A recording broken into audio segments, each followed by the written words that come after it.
Sir நீங்க என்ன சொன்னீங்க? கான்ட்ராக்ட் எனக்கு தான் கிடைச்சிருக்கு, சைன் பண்றது மட்டும் தான் பாக்கின்னு சொன்னீங்க. ஆனா இப்போ வேற ஒருத்தருக்கு கை மாறிடுச்சுங்கறீங்க. நீங்க பண்றது கொஞ்சம் கூட நல்லா இல்ல சார். இந்த கான்ட்ராக்ட் உனக்கு தான் கிடைச்சது. ஆனா இன்னைக்கு காலையில தான் ஃபோன் வந்துச்சு, காலேஜோட புது ட்ரஸ்டி உன்னை ரிஜெக்ட் பண்ணிட்டாராம். ஐ அம் சாரி, என்னால எதிர்த்து எதுவும் செய்ய முடியல. அந்த புது ட்ரஸ்டி யாரு சார்? கொஞ்ச நேரத்துக்கு முன்னாடி தான் காலேஜுக்கு வந்தாரு. ஜஸ்ட் இப்பதான் கிளம்புறாரு. டக்குன்னு வெளியே போனேன்னா அவர்கிட்டயே இதை பத்தி கேட்கலாம்ல. Excuse me.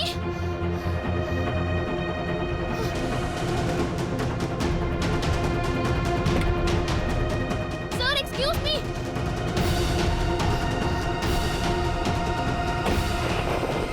Excuse me.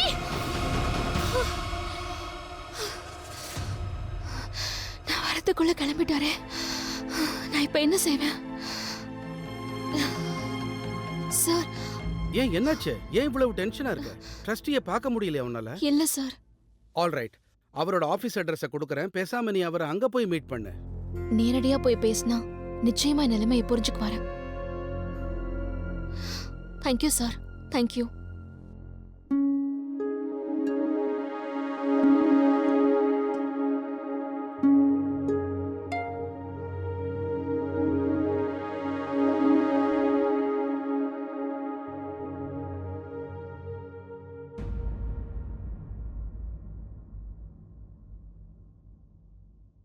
முகத்தை மூடி தூங்குறது அவனுக்கு பிடிக்காது. மறந்துட்டியா? மறக்கிற பழக்கம் உனக்கு தான் இருக்கு. ஒரு விஷயத்தை நீ மறந்து போயிட்ட. இன்னைக்கு இவன் 2 வயசு ஓம்கார் இல்ல.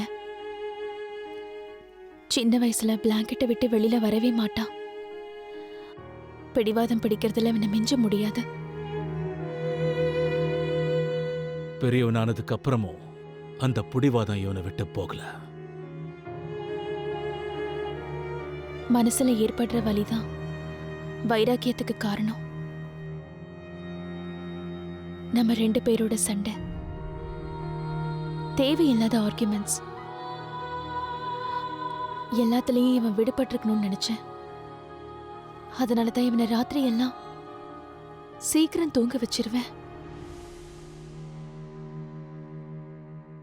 தூங்கி எழுந்த உடனே இவன் நம்ம கிட்ட என்னெல்லாம் கேள்வி கேட்பான்ல.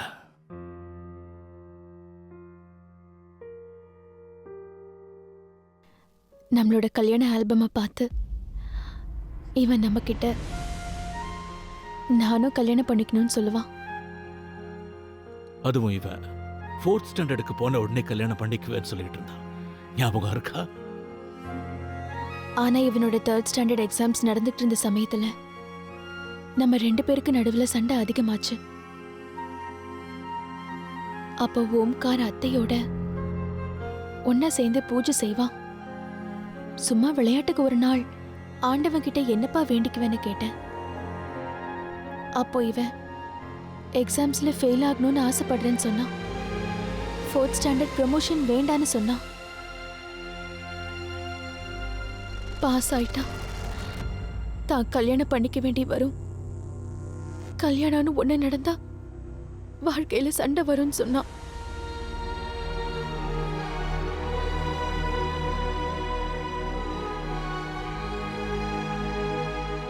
தப்பு செஞ்சது நாம தான் தேஜ். இன்னைக்கு ஓம்கார் நம்மளை விட்டு விலகிட்டான். நம்மள விரோதியா பாக்குறான். இனிமே இதை பத்தி பேசி எந்த பிரயோஜனமும் இல்லை ஜானவி. நடந்து முடிஞ்சதை பத்தி யோசிக்க வேண்டாம். நடக்க வேண்டியதை பத்தி யோசிக்கலாம். Let's deal what we have today.